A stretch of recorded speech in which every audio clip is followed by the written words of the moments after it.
Boundary to YouTube. So they can hear us clearly. Yes, it is. Pull it up.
Oh, okay, great. So I'm going to start to record in about 10 seconds or so.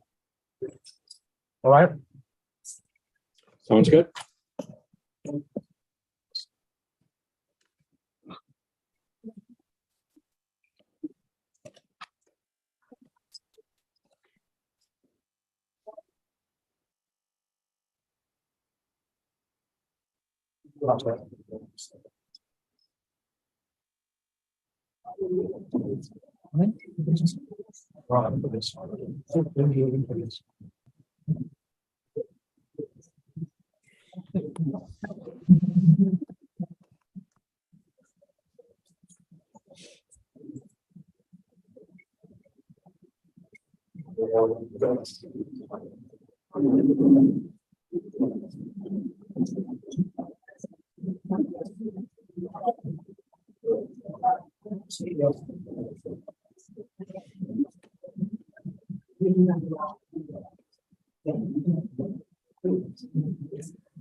Everybody to hear it.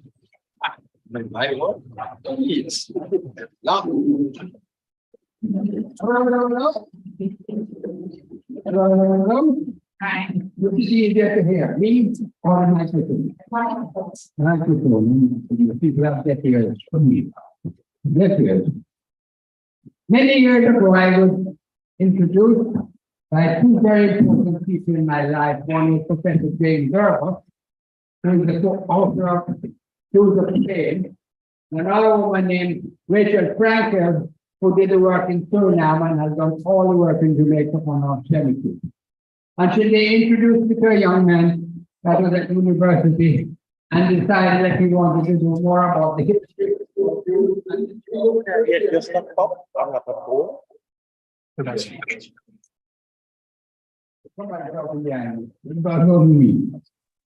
so that name Tanner was turned up in my life. And today, I don't know if I had anything to do with it, but over the years, he's now Professor Dr. Stanley Mirvis. And his first major publication, I think he's going to hold it up. It's called the 18th Century Jews of Jamaica. What? Available on Amazon. If you want to make my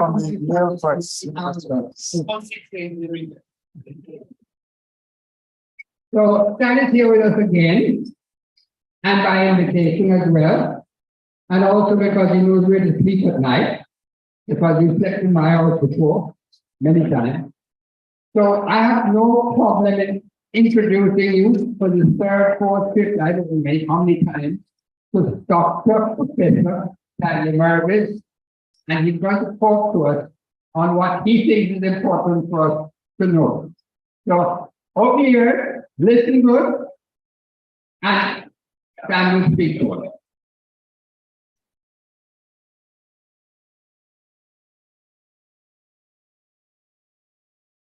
Thank you.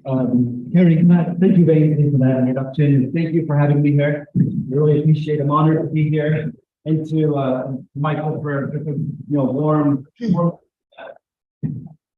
holding me into the community here. Very much appreciated. And Harry, could you just maybe keep track of time and tell me if it's like, if I hit 30 minutes, maybe you could stop it. I will try to speak longer than that. Try my best. So yeah, thank you very much. Ainsley pretty much told you everything you need to know. I'm Stanley Mirvis. I'm Associate Professor of History and the Harold and G. Grossman at Arizona State University.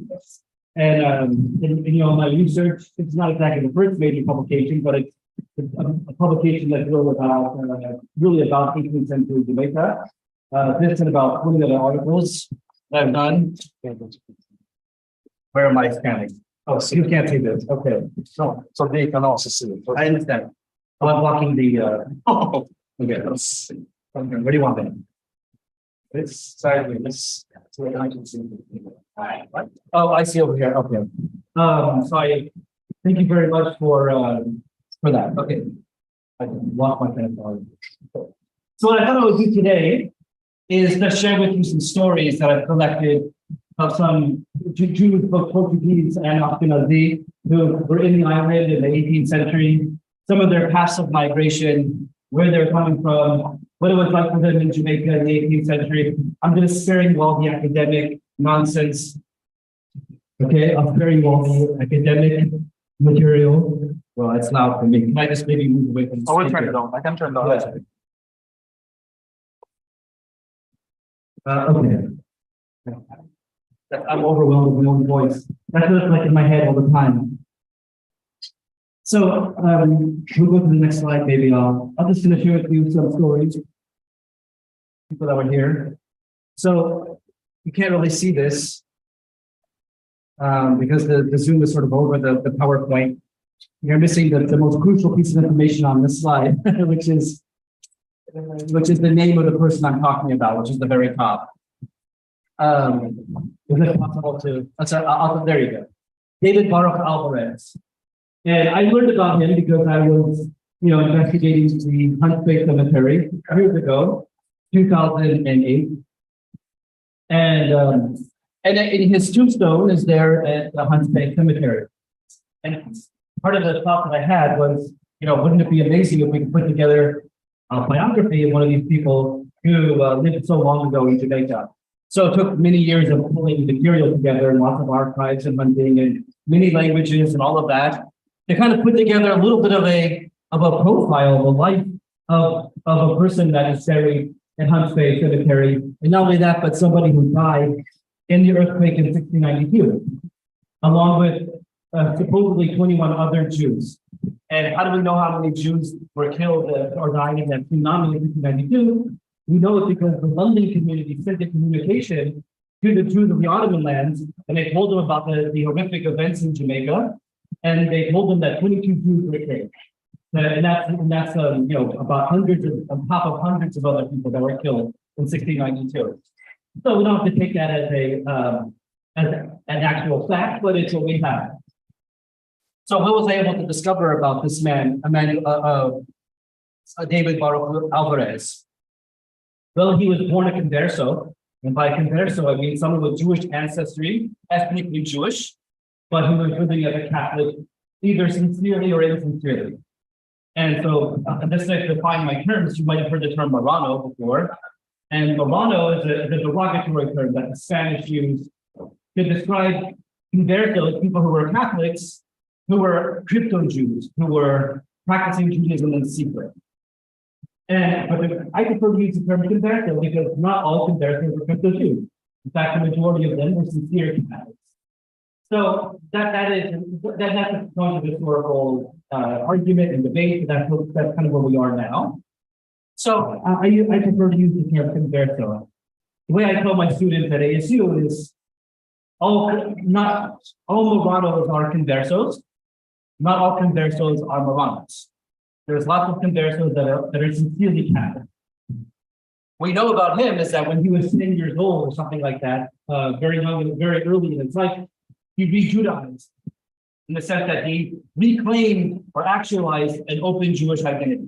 And he did that in the place where most of the other Portuguese and Iberian Jews did when they left Iberian lands to adopt an open Jewish identity. He did it in France because of the geographic location, just over the Pyrenees border in southern France, in cities of Bayonne and Bordeaux and Saint-Jean-de-Luz.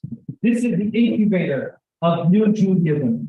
People who are transitioning from converso heritage to being openly Jewish. We call them Judeo-conversos. And you have to put yourself in their shoes for a minute because they don't know anything to it. They don't know any rabbinic Judaism. They don't know what to say. They very much don't know what the Talmud is, right? They've been cut off from access to rabbinic Judaism now for maybe 200 years.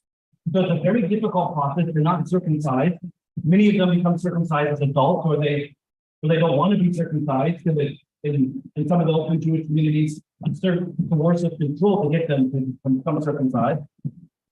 So these are some of the challenges that we inherit in the process of openly identifying as a Jew. So he went through this process. We know he did it in Bayonne, and this is really important because, as we'll see, the Jews of Jamaica almost all re-Judaize in Bayonne. And so they become basically French. And so even though they're speaking Portuguese, in the minds of the English here in Jamaica, they are French.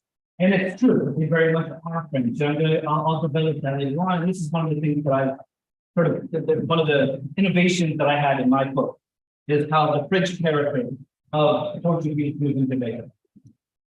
So we know that he ended up in Brazil in the 1640s, in the Jewish community in Brazil, the first Jewish community in the Americas, where he was trafficking probably in humans as well as in diamonds. And then when the Jews were expelled from Brazil in 1654, he returned to Amsterdam. So this is a person in the 1640s who's now crossed the Atlantic twice. And like most Jews that were expelled from Brazil in 1654, when the Portuguese took Brazil back, they returned to Amsterdam. They didn't stay in the Americas, they went to Amsterdam and they came back to the Americas, many of them. Now he's back in Amsterdam, and we know he marries his cousin, his first cousin, which is a very common Portuguese custom to marry cousins, first cousins, or for uncles to marry nieces. This is called enogamy. And this is partially because the Portuguese Jews were very ethnically supremacist. They believed that their ethnicity would define them as Jews. And the reason I argue for this is because they had been cut off from Judaism for 200 years or more. But through asserting their ethnic connection to the Jewish people, their blood connection, what the Spanish would call their blood purity, they could assert that they had never been cut off from the Jewish people. And so this is why for the Portuguese Jews, their ethnic identity becomes really important as the cornerstone of their Jewish heritage. Less so than religion, because you still have many conversos that still have cousins who are conversos living in South America or living in Nigeria, and you're still connected to them even though they're Catholics. So for the Portuguese, Jewish ethnicity becomes key, and you really see that in the life of David Baruch Lutzada. So after trading diamonds in Amsterdam, comes back across the Atlantic for the third time now, and he ends up in Jamaica. And there we have his papers of indigenization, his denization papers. And basically what denization meant was you could now Jews were allowed to pay for a patent of denization in Jamaica. It was expensive, you can get it locally, but what it allowed you to do was trade freely, and also you could have recourse to the courts. So if you felt you were cheated in business, you could go to the courts. You can't testify against white Christians. So there are limits to what you can do in the court as a Jew. But you still have some access to the courts as a denizen. And you can own land, and you can own slaves, and all of those things are open to denizens. However, the difference between denization and naturalization is that denization isn't effective in perpetuity. So your children don't inherit that status. So it is possible for Jews to become naturalized. They have to get a bill of, a patent from Parliament. That's a hard thing to do. So he was denizen of Jamaica in 1677. And in the 1680s, he shows up in the very famous Taylor manuscript. This English traveler came to Port Royal, living in Port Royal, and describes how the Spanish ambassador in Spanish America was here to greet the new governor of Jamaica, Altamont. And the translator and the diplomat and the intermediary between the Spanish and the British in Jamaica was David Garth Alvarez. Tells you something about how Jews are, kind of border crossers. They speak many languages here. They can communicate between the Spanish and the English world. And then came the earthquake, 1692, and he was ostensibly killed in the earthquake, or probably more likely from the malaria that came in the wake of the earthquake. As the floodwaters receded, all the mosquitoes bred, and that's how most people died as a result of the 1692 earthquake. And so that's what you really, that's all we can really reconstruct of a life, I think. But I'll tell you something about his tombstone here. We can go to the next slide. I'll give you a closer picture of it. So one thing I noticed when I first saw this tombstone is the unusual iconography here. And anyone here who's a Freemason probably will recognize this as a symbol of the Royal March branch of Freemasonry. That's very strange in the 1690s. Freemasonry is not an official thing until 1723, when the first lodge was established in England. But there was esoteric Freemasonry, an esoteric mystical group that existed in the 17th century in Scotland. And there was some speculation back in the early 20th century. Some historians speculated that Freemasonry in North America may have come from Jews from the Caribbean, from Barbados. And so, that was a speculative thing. But seeing this and being able to corroborate that this is absolutely a Freemasonry symbol helps to give some weight behind what was just a theory before. This is the power of what's lying in your cemetery here in Jamaica. That's this little symbol really did a lot. So I think this is all of this profile I was able to do just from seeing an interesting tombstone. Let's go to the next. This is an image of the destruction of Port Royal. You've seen it before. Okay, so let me explain more about the Frenchness of Jamaica's Jews. So the reason that Jamaica's Jews are so French, even though again they speak Portuguese as their language, is because they're Judaizing in France. This is the irony of history, because you all know this, that Jews were expelled from France in the Middle Ages. In 1306, there was a huge expulsion from France. More than 100,000 Jews were affected by that, one of the biggest catastrophes in Jewish history, although basically forgotten to collective Jewish memory. Because 1492 was loomed so large, forget about 1306. And then the Jews were let back in, 1315, and they were expelled again in 1322, let back in, and then expelled finally in 1594. This is the irony of history, that they came into France to be Judaized, but they were not technically allowed to live there. They were only allowed to enter because they were Catholics. They were Portuguese Catholics. So the converso crisis, the converso condition, kind of created this strange irony that Jews can now live in France, and they were pretty much living openly as Jews in southern France. And Jews, Portuguese Jews from Italy were sending missionaries, Mohalim, or sending missionaries to explain what is rabbinic Judaism to them. Writing treatises to explain what do Jews do. They don't know the basics of Judaism. They don't know a word of Hebrew. They haven't had any access to any rabbinic Judaism at all. And so this is the activity that's happening in southern France. And when I was able to discover that in the earliest years of Jamaica, all through the 18th century, all those community leaders that were here were all from this French cohort. We're all connected, and they all re-Judaized in France. And so you have a very strong population of Jews that are really French, Portuguese-speaking Jews, Portuguese that are considered French. And this really becomes an issue in the 7-Year War. In the 7 Years' War, you may recall that this was a global conflict between the British and the French. This is a British colony, and the Jews who are living here were accused of espionage, in the support of the French. So many Jews were arrested and interrogated by the British in 1759 and 1763, believing that they were colluding with the French. And it came up again in the American Revolution. And I'll get to that in a second, but I think it speaks to how French Jamaican Jews are. That the very first Jew that ever was set foot here, at least the first one that we know of, the first openly identifying Jew that we can identify to have set foot in Jamaica was a guy called Jacob Yeshua Bueno Enriquez, maybe an ancestor. And he was called by the British, the French Jew, El Judo Francais. So he's the very first Jew ever to be identified here was called French by the British. And when this came up again during the American Revolution, in 1779, the French came to the aid of the American patriots against the British. So the British now decided to police the Jews living in their colony with the fear that they were going to support the French and for the sake of the Americans. And so in 1779, 2 Jews were probably more than 2 that we were able to identify and find were arrested and put in prison, interrogated, believing that they were performing espionage, that they were choosing us in supporting the French. One was Isaac Bernal, who was imprisoned by treason in the American Revolution. He's a very interesting guy because he also very much inhabited the life of the West Indian kind of person. He had multiple children of color with many different women, very much living the life of a West Indian kind of Jamaican. A Jamaican, yeah, exactly. But also was involved in a lot of different legal disputes.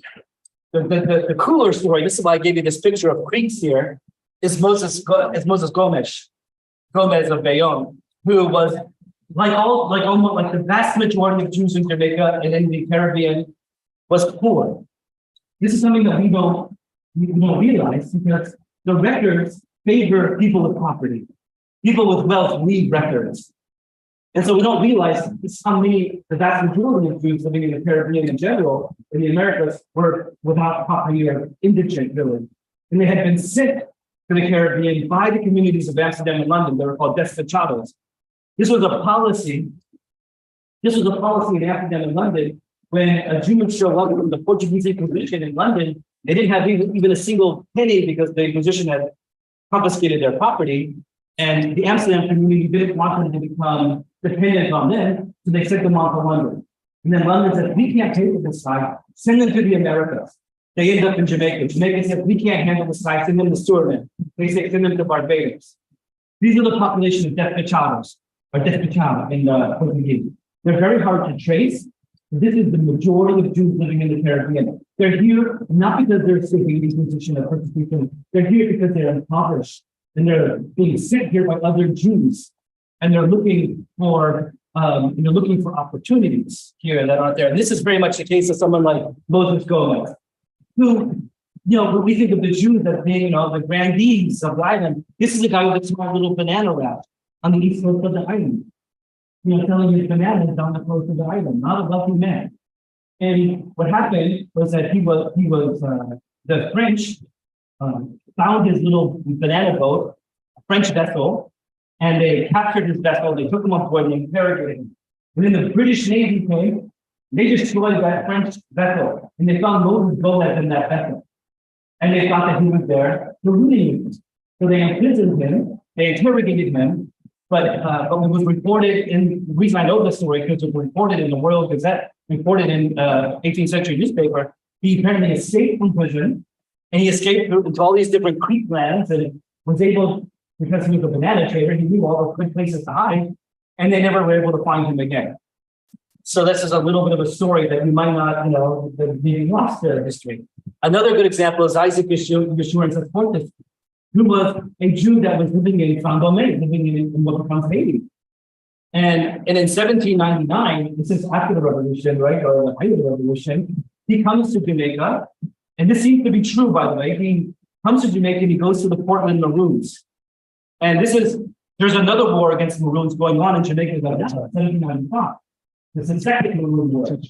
And he goes there and he tries to convince the Maroons to create a Haitian revolution in Jamaica. The Jamaican militia, the Jamaican government captures him, and he's hanged in Kingston. He really was thinking that he really was trying to foment a Haitian revolution here. And then the last person I'll mention is the most famous Jew and infamous Jew came out of Jamaica in the 18th century, Alexander Lindo. By far the most famous Jew of 18th century Jamaica, and one of the worst, because he's also one of the biggest slave traders in all of the island. But that's the Jews hardly traded in slaves.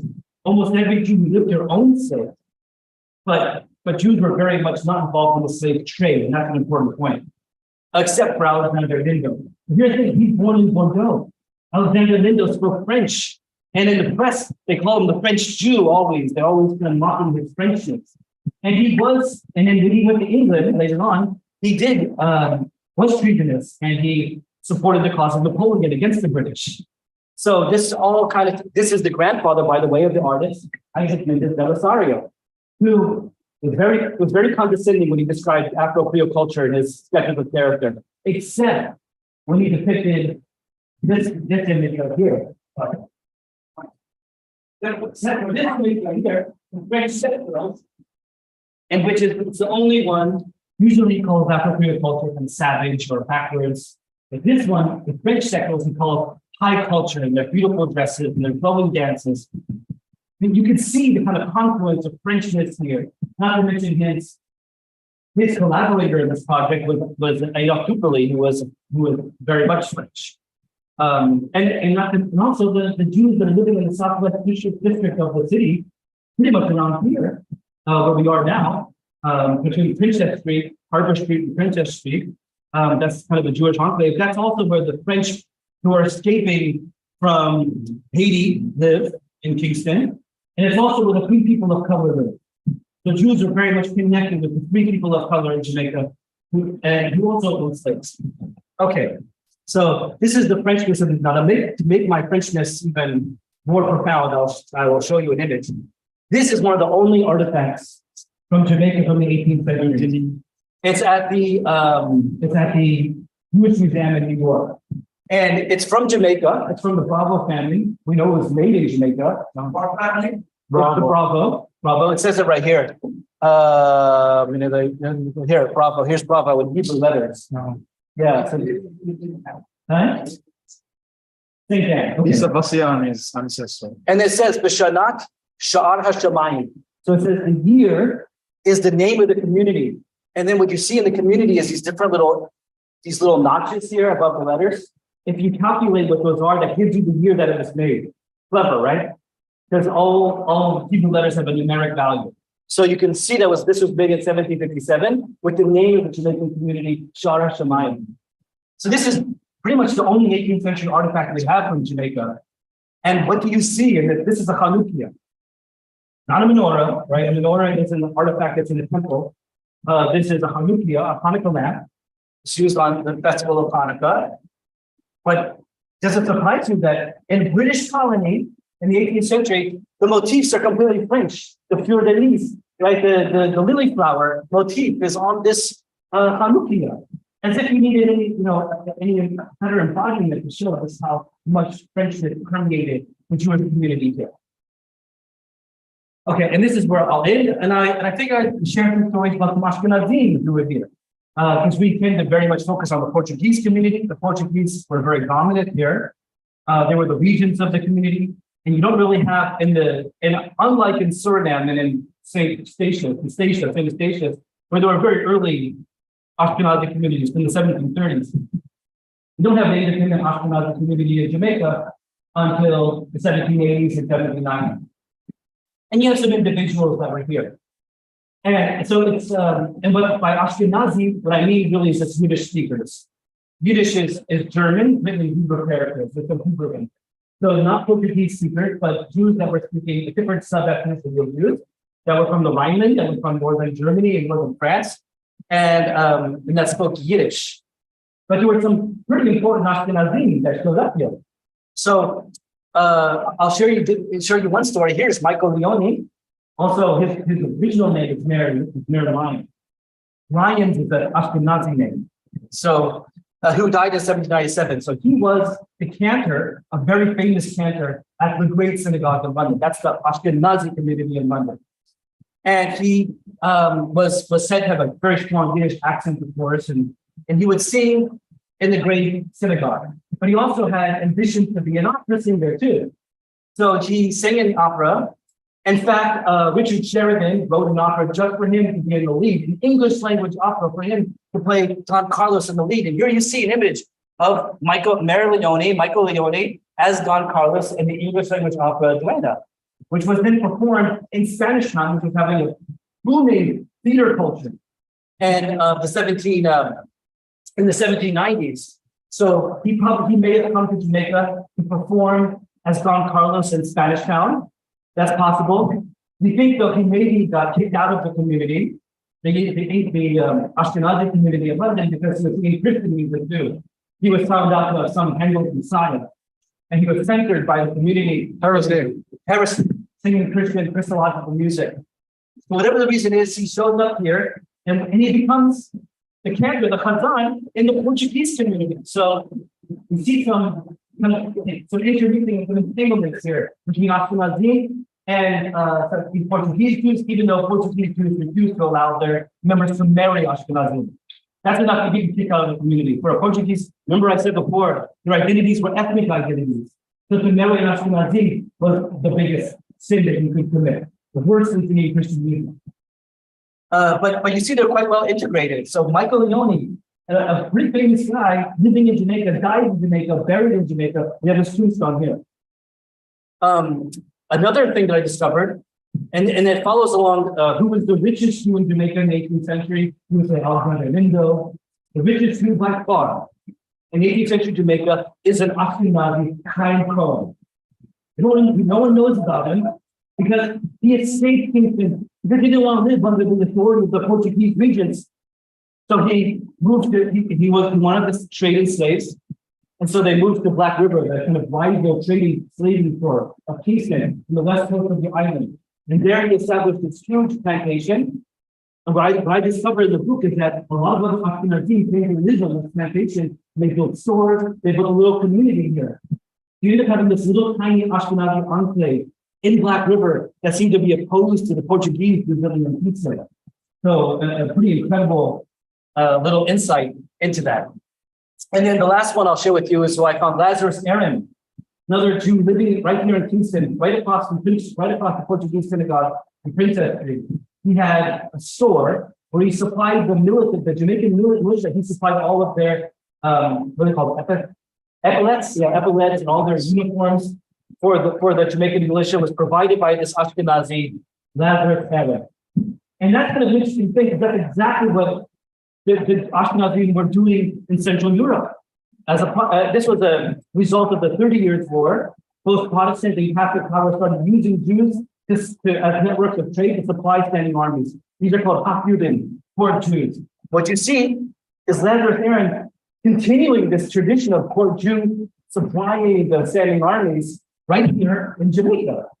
So that's an incredible continuity with like Central European Jewish history, which tends never to be seen together with the Portuguese Atlantic role. But everything is much more interconnected than we think. So I'll take questions.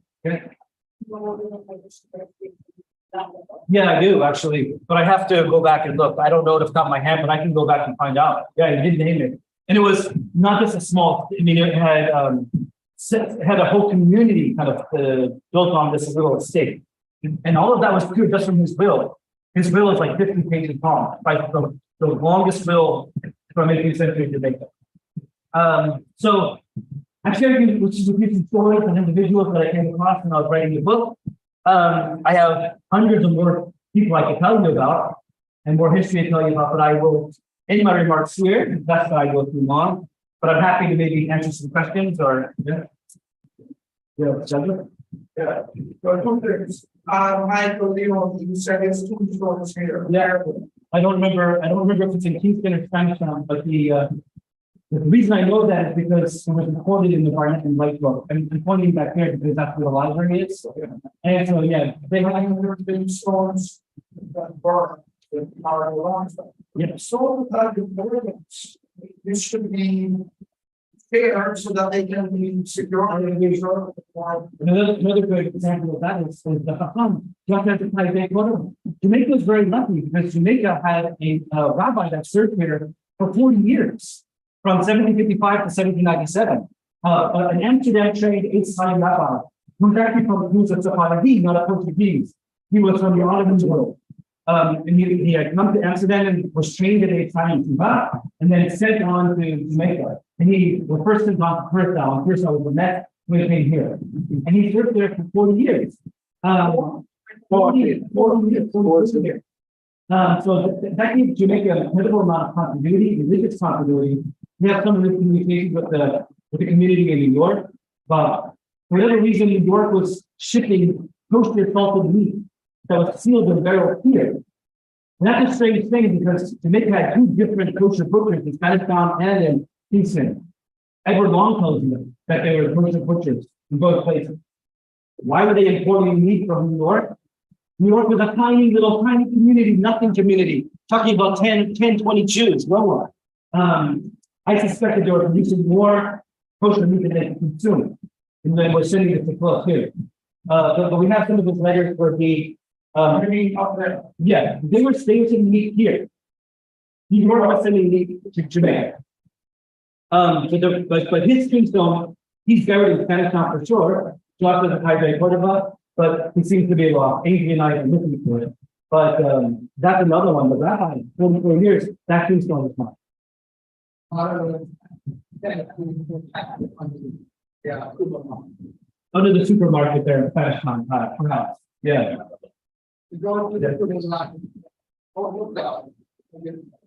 If you're a Kohen, you may not be able to shop at that supermarket. Unless you come in contact with ritual impurity. Sorry, yeah.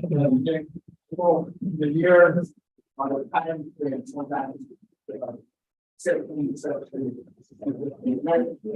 Right now, putting more people over to me. Yeah, in 1680s. All very strange from what gone with the need sport, which have gone for the government. So was South America. We've got grants actually. Yeah, I think what you're referring to is the kind of contraband trade that you have in Spanish America. And this is very much true, right? I was ready to say that was kind of a myth when I started this book. But then I find that that's very much true. But it wasn't exactly how Eddie described it. Because it wasn't like Jews were having revenge fantasy against Spanish. It's actually the opposite. The Jews wanted to do business with the Spanish. And they had to remember that in South America, especially in Pasadena, so many Cubanos were doing that. And these were cousins, these were cousins relations. So the English, the way it worked is that basically traffickers, in which the English looked the other way. They knew it was happening and they didn't, it was technically illegal, but they allowed slaves to be trafficked into South America. And then also finished with, they would ship a lot of like textiles and candles and things that were made in Europe and then sell those to the Spanish America for raw materials. So Jews were very much involved in that. I don't know the extent to which Henry Morgan was involved in that, but surely he knew about it and didn't care. He for sure didn't care. May not have been involved himself. So, well, here, having the wrong, use nutrition. But since Jamaica stands simply because that's what the English should. When you put it into the 7th day with the presence of the force. I thought 1660 was the date that I have. Yeah. Wait, is that what you have? 1660 was the first snow in June. Oh, fair, sorry. Yeah, I think Oh, did I? there's a 7, or it should be a 6. Okay, That could be. I may have made a mistake. But 1660 is the 1660 is that first. You're the prospector here looking for, gold in exchange for divination. Which and about 6 other Jews seem to do the same thing. It annoyed the British terribly. The British refused to allow them to do it anymore because they weren't finding anything, and they were, harassing the British. So you can see the British were being annoyed by these Jews that were saying, "I'm going to find gold with divination." He wasn't alone. There was a lot of people who did that. That 1660 is the first reference to people get openly identifying Jews. Now 1655. Enriquez. Yeah, talk to my own Enriquez. But you're right, so 1655 is the date of the British conquest of Jamaica. And that's 8 months after the Jews were expelled from Brazil. So there's too much of a lap there. So one of the mythologies is like they're expelled from Brazil, then they go and they populate the America. It's much more complicated than that. They usually go through Amsterdam, and they go through the Borno, which is also a Portuguese community with the Mediterranean side of Italy. Right, which was a curated Portuguese community. They had almost complete autonomy there in the 16th century. They lived as Portuguese. So they would go there, and then they came back to the Americans. Like you see at the case of David Barr. So yeah, 1655. It doesn't coincide that well with the Jewish expulsion for one thing. And then there may have been Jews coming here at that time, but the one first that we know is 1660. And that's the same time we start to see open Jewish communities in England too. Because Jews were readmitted into England only officially in the 1670s. In 1655, Whitehall debated admitting Jews back into England, but they couldn't decide. And so they made no ruling. And so it's a much more complicated thing. 1655 is a tricky date for that reason. The question is, what about during the Spanish, where the conversos? That's the big question. There were certainly Portuguese here, and we know that about 10% of the Portuguese community were conversos. 10% of the Portuguese were new Christians. And so much so that the Castilians usually sometimes call Portuguese Jews for other reasons too, but because also there were so many conversions among them. What we have to remember is that some very few people in Jamaica. Sure, very few people in Jamaica. Yeah. Very good point. Very true. What is the reason that there was a estimate that there was probably only a small number of people who came who were probably from controversial backgrounds, possibly under the Spanish. Prior to the English capture of Jamaica, when the Brazilians took out the Jews, they stopped here with the Spanish. From here, they ended up in a place called New Amsterdam. You don't know where New Amsterdam is, today it's known as New York. Yes, that is actually true. That those 23 Jews that show up in New Amsterdam in 1654, they were captured here, and they were captured here. They were held here. They were held here against their will by the Spanish. But on the conversos here, there was a way to find out because there was an Inquisition that was active in Jamaica. It was the Inquisition in Cartagena. There were 3 Inquisitions in the Americas, in Lima, in Mexico City, and in Cartagena de India. So Cartagena de India, they had ruled the jurisdiction over the Caribbean. And some people, including one of the governors of Jamaica, were brought there and prosecuted for being too lenient on religious dissenters. So we have some cases where people were being prosecuted by Cartagena Inquisition. And I looked in those records. People were being prosecuted from Jamaica for witchcraft, for blasphemy, for a lot of things. There's not a single case of someone being prosecuted for crypto-Judaism, Judaism. But that doesn't mean it didn't exist. Just more than 2/3 of those records are lost. You only have maybe 1/3 of the Carthaginian records that exist, so you have to assume, I think it's a safe assumption, that there were probably Judaizers and Americans living here under the Spanish. To what extent did they run afoul of the Inquisition in Cartagena? That I don't think we'll ever know. Show when once they went to the space, like a company, like a space, like, oh, I can't, once they went there, all everybody. There was their records of who did everything. Like shit manifests, I didn't find that, but nothing like that. And I was just correct, Hunts Bay was a place where the Jews of Port Royal were burying their dead and burying them there, like they did in Hamburg, like they did in Amsterdam. It was a Portuguese tradition to bury your dead into a river. There's been some research about it. So that's why they were burying it here. It wasn't a community site. And in fact, I don't think they even owned the site in the 1720s. Then they were burying people here in the 1670s. It's very random. Yeah.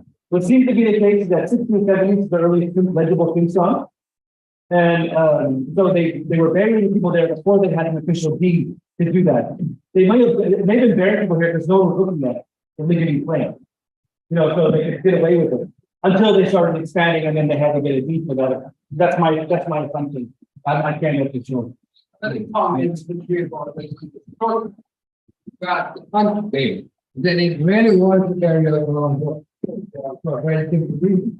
You have any idea of definitely water in Port Royal, you can't carry people in Port Royal and to carry them in water. So they brought them over to Port Royal, close to Hunter Bay. But perhaps a lot of the markers were in fact made out of wood. One of the things we have to do, hopefully we'll be able to do it, is to bring a ground penetrating radar assisted to be able to search all of Hunter Bay to see if not only Jews are buried there, but there's also the possibility that slave burial grounds which are not marked either, where we can find remains of human beings. Which is very interesting. Yeah.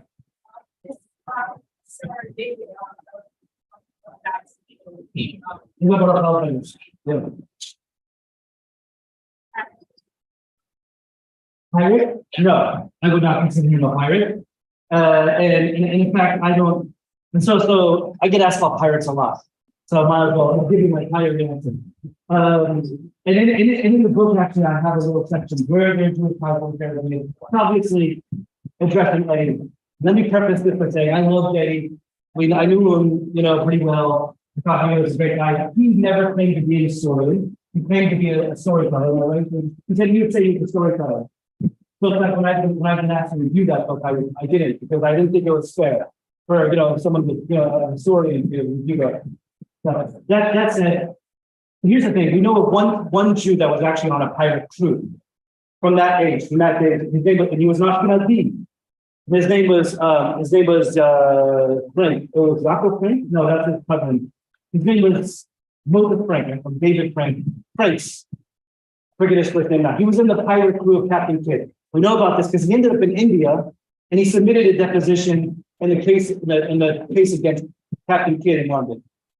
And he claimed there that he was only along for the ride. He was trying to get to India because he was a diamond trader and that's where they were harvesting diamonds. So, he claimed not to be involved in the piracy, but only just he was there along with the ride. Why? Yeah.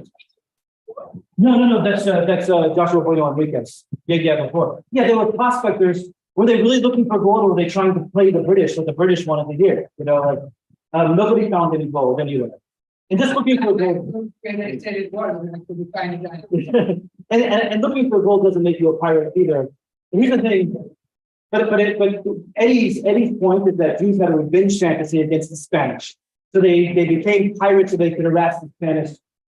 I don't think that that's very true. And in fact, and also in this case was Franks was the one guy that we know that was on a pirate crew, and he's an Ashkenazi. So what beef did he have with the Spanish? Ashkenazi did not see themselves as the same people as Portuguese Jews. They're very different in the 18th century. And France family was here from the 1700s. Yeah, this is what he was in Fort Royal. I can. So, and one thing I'll add about the pirates, Jews were more often the victims of pirates than they were the pirates themselves.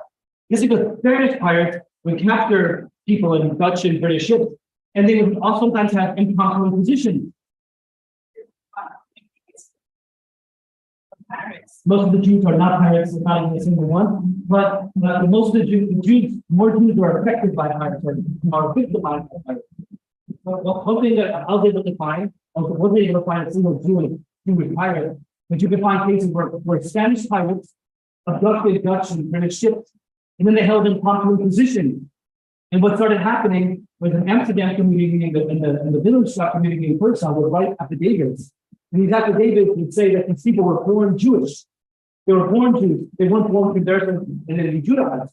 That way, if Spanish pirates would abduct them, they could show them that and say, you have no authority here because there's no crime.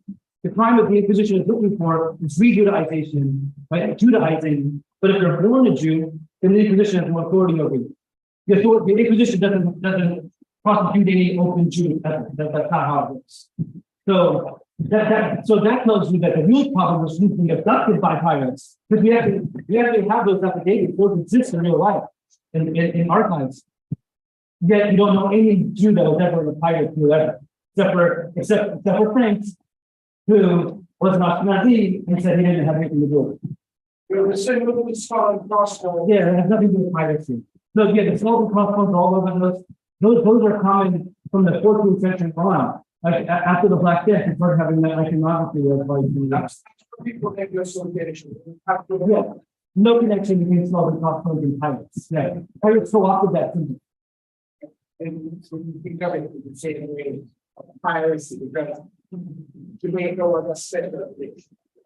Jamaica was given to Columbus after a strong or settlement like this one. So a lot of the trade happened between Fort Royal. Remember, they were privateers, they were tradesmen. So, you know, you like that's actually word pirate. Yeah, sure. So I don't attach. But because the first was better between or tradesmen or trading that had permission to I think there was a law that said that they came or something that said for trading. But I don't think that they're trading. You're making a very good point, Hassan. You made a very good point that that piracy and privateering are two different things, right? So that is a very important distinction. But here's the thing: piracy is bad for business. Piracy is bad for trade. So why would you do the word trader, so to speak? Like they don't want piracy. They want continuity. They want consent. Yeah, they want predictability. So yeah, I understand why what the motivation is to try to romanticize the Caribbean as pirate, but it's not a real thing. I agree with that's what I'm saying. I think there was more trade on people who were trading, especially Port Royal. Because Port Royal was in itself on frontier of a lot of things and pure Caribbean. That was the point of contraband. You know, especially in this side, but there were French. The French has such a thing that the French were in the middle of the powerhouse between the British and the Spanish, which controlled the whole space. So you know that's very more interesting in your during the French influence. Very, very interesting because I'm sure they have so many to stupid. Well, that's the thing. They're French, they're also Spanish, they're also Portuguese, and they're also English. The Jews are everything. Like the Jews are chameleons in this world. They can, yeah.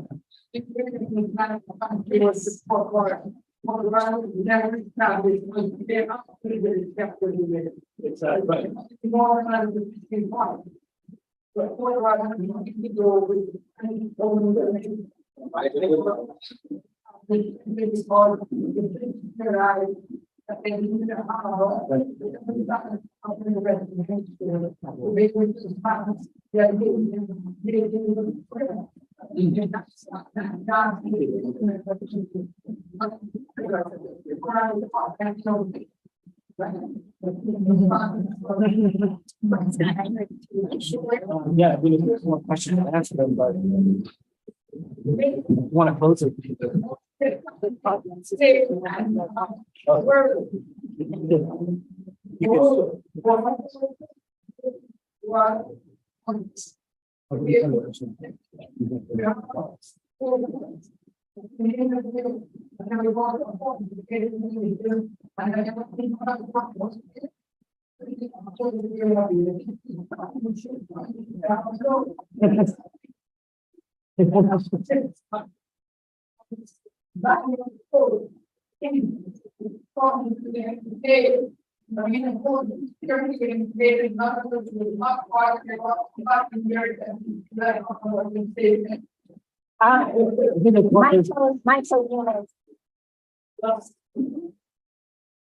The first one really was,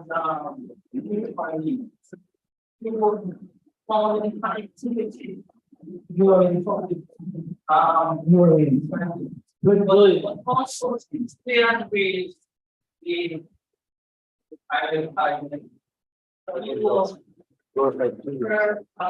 What's their view on bodies? Based on the body. Because we see women thought that.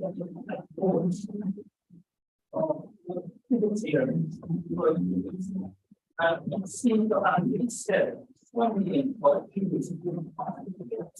Or Do you want another, didn't it? Yeah.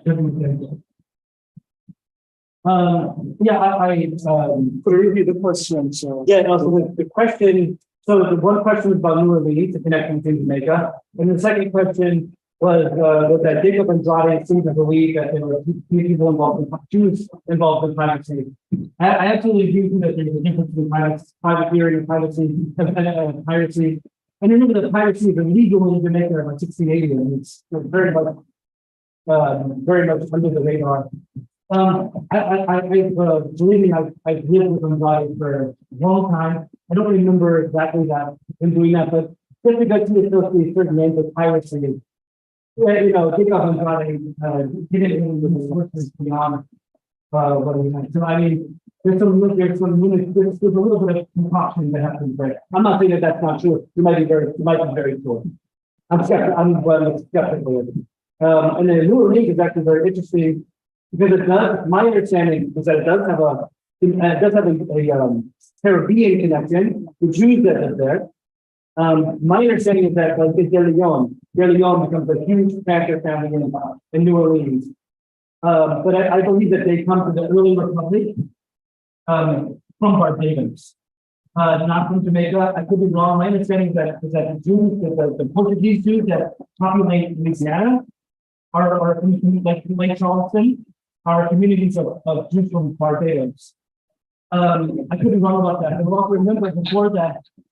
Yeah, but before that, New Orleans was French before the early republic, and Jews can't live in the French world, not legally. So in 1685, Jews were expelled from the French Caribbean, the Code Noir. But the very first slave code, the very first article of the slave code, it sells Jews to the French Americans. So that actually, I was able to discover in the book that may have called for the numbers of Jews here coming from Martinique and Guadeloupe coming here, where they were expelled from the French. But you have some Jews that were a lot that just convert to Catholicism instead, especially in Saint Domingue. So there are a lot of ethnic Jews that remain in Saint Domingue, but they're just Catholics. They don't have they don't have an open Jewish identity. And so in Louisiana, right? It's kind of a tricky place because it's French and open Judaism is not exactly tolerated. Yeah. Yeah. That mentioned that the point is changes. I believe was that becoming a Christian or something. Yeah. So, pinpoint or highlight what the government was trying to what was concerned that made the Ashkenazi and start to be. Yeah. So this is something I've written a lot about. It's a great question. So you wanted to know more about the Ashkenazi and Portuguese dynamic here and what changed that allowed, Ashkenazi and Portuguese to become more integrated. So in a short, one word I can answer that was modernity happened. But here's the situation.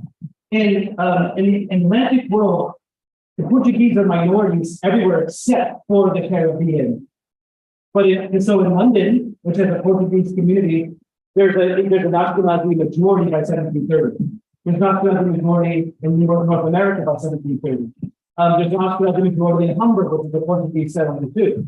And it's 1730. So one of the issues is demographic. And because the Portuguese become minorities in their own communities, one of the reasons why they assert like the borders as strongly as they do, because they want to preserve their own, like they put in their minutes, they make you pray in the Portuguese right. They force you to pray, and it's in the minutes, you must pray in the Portuguese right. The only reason someone will put that in the minutes is if that was in danger. If there was a danger of someone not praying in the Portuguese right. So you see that the Portuguese are doing all they can to retain their hegemony in the Atlantic world. And so what changes is that, in the 19th century, this kind of Portuguese sort of disappears, and Portuguese become pretty much endangered. And then to make the changes in demographics, it becomes very Sephardi from the Ottoman migration. And the 19th century to the 1900s, we get into like Latin lines and the Hadads and whatnot. And then in the 20th century, it becomes even more overwhelmingly Ashkenazi. So, and it's not to say that in the 18th century, there were some marriages that happened. We know about them because they were sensational because they were controversial. Like famously, when Isaac Mindesation, who was the father of the rabbi in New York, he married Abigail Levy, an Ashkenazi. He got kicked out of New York for doing that. He had to live in the worst thing possible, New Jersey. So that tells you, like, I think it was really a attempt. I always read the book was also internalized kind of the idea that it's on the way for Jews to internalize that it's ruled in Spain or in Portugal, and they could use that same idea to exclude others. But the situation was very serious because there were 30,000 Ashkenazi refugees in the 17th century from Poland, Lithuania, because of the great deluge of the Russians and Prussians and the massacres of Jews by Ukrainians in the 17th century. So a lot of those Ashkenazis go to Amsterdam, and the Amsterdam Jews, Portuguese, don't want them there. And remember that Portuguese are very integrated into European society because they have conversion. Some at National University, they often shave their beards. They speak European languages. Dr. Azim, on the other hand, is so very, very traditional. They have beards. They look like Jews. They act like Jews. And the Portuguese don't want them around because they're afraid they're going to ruin it. And also the most of the Portuguese are poor too, and there's not enough money to go around to support all the indigents. So the Portuguese don't want to also pay the social welfare of the Ashkenazi and the social welfare of the local community. These are the dynamics at play. But by the 19th century, that was years. So these kind of issues, and in the 19th century, Jews are becoming more global anyway. They start to emerge the sense of, like, I'm not getting any, or Ashkenazi, or Sephardi, or Armenian, or whatever different sub-ethnicity of Jews.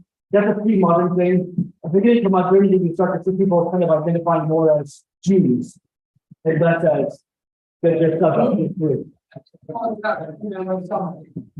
Portuguese or European Jews, and Mediterranean, Yeah, and not bring it to Canada. that's right. Here's the Latino in Western world about. And that's a common mythology. And this is why I don't like calling them Sephardi. I like calling them Portuguese because, for one thing, the people that were in the Atlantic world, they were all converted at one point. Unlike a good portion of the Jews that were in the Mediterranean, because they had left, some had left as Jews from Spain. They're from the Gurashi, those that were expelled, and they left as Jews, but they went to Morocco, about 3,000 of them go to Morocco as Jews, like Samuel Kalash and like the king. This is why I prefer to call them Portuguese and not call them Sephardi.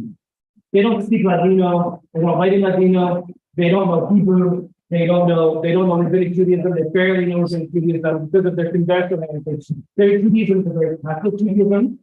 Like you can see their circumcision rites, it takes on one of the same character of like as baptisms and Christian Catholic type of ceremonies.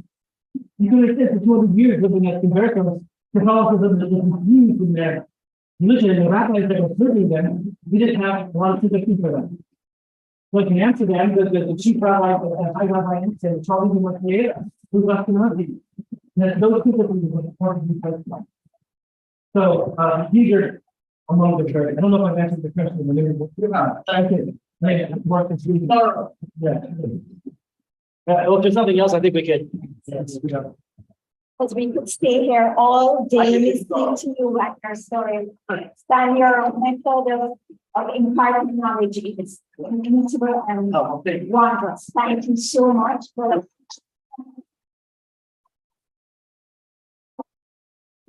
the community and helping us keep all this alive. Thank you for So I thank all of you for coming out here today. So stand here to help us with our archive, with our historical references, and I'm so grateful to him for giving us this talk today. So thank you so much. Thank you. I come back again. Thank you.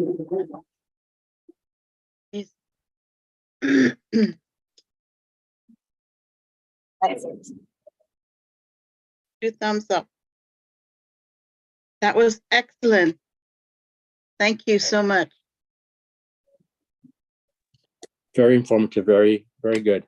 I'm glad I listened to it. It's very good.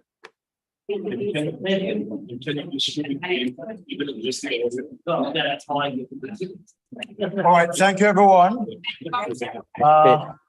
Shabbat shalom. Shalom. Shabbat shalom. Shabbat Shalom. shalom. Thank you very much.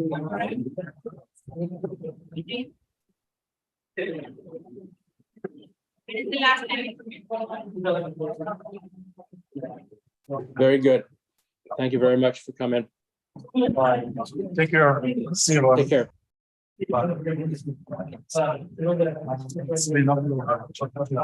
Oh.